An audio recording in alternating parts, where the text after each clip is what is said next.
Moïse Katumbi, bonjour.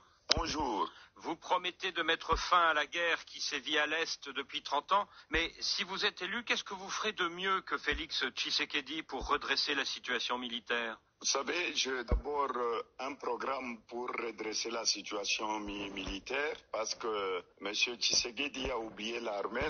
L'armée d'abord est très mal payée, nos militaires ne sont pas motivés. Si un militaire touche moins de $100, pour moi, on doit résoudre ce problème d'abord de salaire, on doit équiper l'armée. Nous avons de très bons militaires mais très mal payés, donc démotivés. Et si vous êtes élu, vous allez augmenter la solde des militaires de combien? Si je suis élu, je vais augmenter leur salaire et les fonctionnaires de l'État et tout le monde. Parce que l'argent est là. Pour le moment, vous voyez que nos députés à nous touchent plus ou moins $25 000 par mois et qu'un militaire touche moins de $100. Donc ça démotive même nos militaires. Au lieu d'aller chercher des mercenaires qui nous coûtent plus de $9 000 par mois et que le militaire touche moins de $100, c'est un problème. Je n'ai pas les chiffres en tête, mais les militaires seront bien rémunérés. Le président Tshisekedi compare son homologue rwandais Paul Kagame à Hitler et l'expansionnisme du Rwanda à celui de l'Allemagne nazie. Est-ce que vous êtes d'accord avec cette comparaison?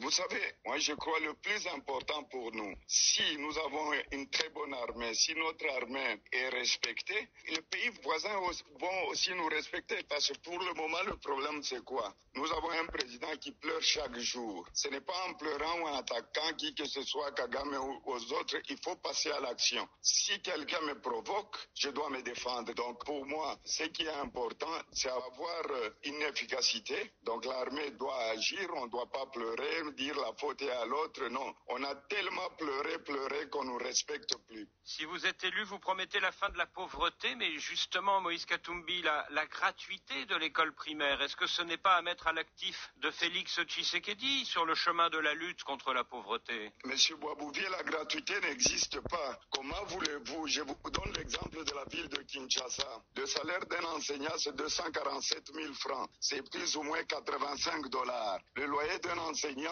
est de $80. Donc il lui reste $5. Donc cette gratuité n'existe pas. Les enfants sont chassés à l'école et on est encore en train de rançonner le parent. Et tous ces enfants sont chassés de l'école. Donc partout où je suis passé pendant la campagne, j'ai posé la question si la gratuité réellement existait au Congo. Elle n'existe pas. Elle existe dans le discours de M. Tshisekedi. Mais en réalité, sur le terrain, il n'y a pas de gratuité. Moïse Katumbi, quelles seront les premières mesures sociales que vous prendrez si vous êtes élu? D'abord, je vais diminuer les trains de vie de l'État, je vais augmenter les salaires des fonctionnaires, donc les enseignants et les militaires, et surtout, je vais lutter contre l'impunité parce que pour le moment, l'état de droit n'existe plus dans le pays, et surtout aussi pour le social, j'ai un plan aussi pour l'Est du Congo parce que la province de l'Ituri et le Nord Kivu ont beaucoup souffert. J'ai un plan de $5 milliards que je vais introduire dans les deux provinces. Et vous allez voir que les recettes de l'État, je vais augmenter les recettes de l'État pour stabiliser le dollar, diminuer le taux du dollar dans notre pays, parce qu'aujourd'hui, c'est invivable quand le dollar est à 2800. M. Tshisekedi a pris le pouvoir, le dollar était à 1400. Aujourd'hui, c'est le double, donc c'est très difficile pour le pauvre fonctionnaire de l'État, pour la population congolaise de continuer comme ça. Donc, M. Tshisekedi n'a pas de bilan. Moi, quand je serai président de la République d'abord, je vais aussi donner de l'électricité à la population parce que pour avoir une économie forte, nous avons le barrage d'Inga, nous avons plusieurs centrales hydroélectriques. On ne peut pas développer le pays s'il n'y a pas de l'électricité. Une population qui n'a pas d'eau potable, je vais donner de l'eau potable à la population, donc j'ai tout un programme. Moïse Katumbi, vous dites que vous êtes un gestionnaire expérimenté, mais que répondez-vous à Félix Tshisekedi qui a déclaré il y a un mois, c'était sur RFI et France 24, que quand vous étiez le gouverneur du Katanga, eh bien, vous n'avez jamais pensé à construire un aéroport international à Kolwezi, la capitale mondiale du cobalt? Non, ce que je répondrai à M. Tshisekedi, il ne connaît pas son pays, qu'il aille dans les archives. Et M. Boisbouvier, vous pouvez regarder, j'ai trouvé la piste de Kolwezi. La longueur de la piste était de 1 km 300. J'ai moi-même agrandi cette piste à 2500 mètres. Les images existent. Donc je fais la piste, je fais la route de Kolwezi jusqu'à Kasumbalesa. J'ai posé plus de 29 ponts. Donc la piste de Kolwezi, c'est moi. Et il y avait des avions qui atterrissaient directement de l'Afrique du Sud. Donc il ne connaît pas le pays, c'est un mensonge.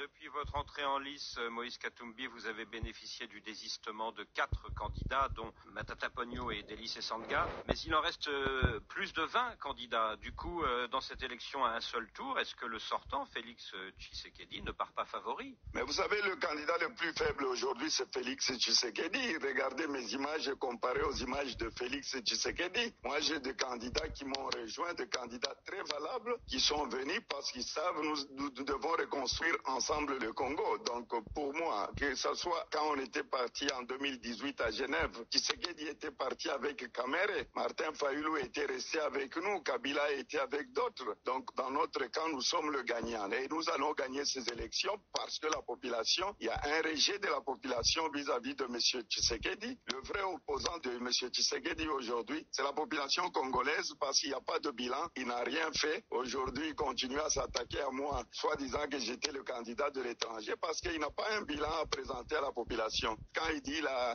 je l'avais suivi sur RFI, il a augmenté la desserte en électricité de 20%. C'est très faux. Les chiffres de la Banque mondiale existent. En 2018, quand il prend le pouvoir, on était à 17,8 et on est à 20%. Donc il a augmenté la desserte en électricité de 2%.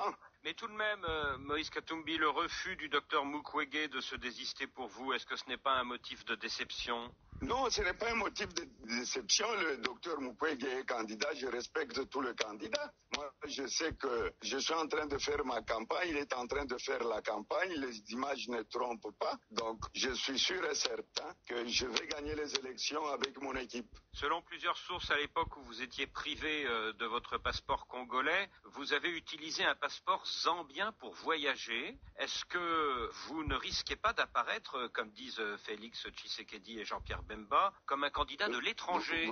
Vous savez, c'est un débat de caniveau. Je n'ai jamais pris le passeport zambien. J'ai la lettre du ministre de l'Intérieur de la Zambie qui est sur Internet, qui a été même réceptionné à la Cour constitutionnelle. Est-ce que le passeport de Katumbi, c'est ça le bilan de M. Tshisekedi? C'est un débat de caniveau. Je n'ai jamais eu le passeport zambien. Je n'ai jamais voyagé avec le passeport zambien. Donc cette histoire, c'est un mensonge. Monsieur Mbemba lui-même, son père était portugais, il a la famille portugaise. Moi, je ne vais pas renier mon père à cause de la politique. Alors, le 20 décembre, le président de la CENI, la commission électorale, Denis Kadima, promet que les élections seront transparentes. Est-ce que vous lui faites confiance? Vous savez, nous espérons que M. Kadima va respecter sa parole. Pour avoir la paix dans ce pays, il faut avoir de très bonnes élections. Si c'est les mauvaises élections, ça va diviser le pays. Et partout où je passe, je demande à tous nos partisans, à toute la population congolaise de dormir sur le bureau de vote jusqu'à la fin du dépouillement et de compter les voix bureau de vote par bureau de vote. On n'acceptera pas d'autres résultats. C'est les résultats qui seront affichés sur chaque bureau de vote. Moïse Katumbi,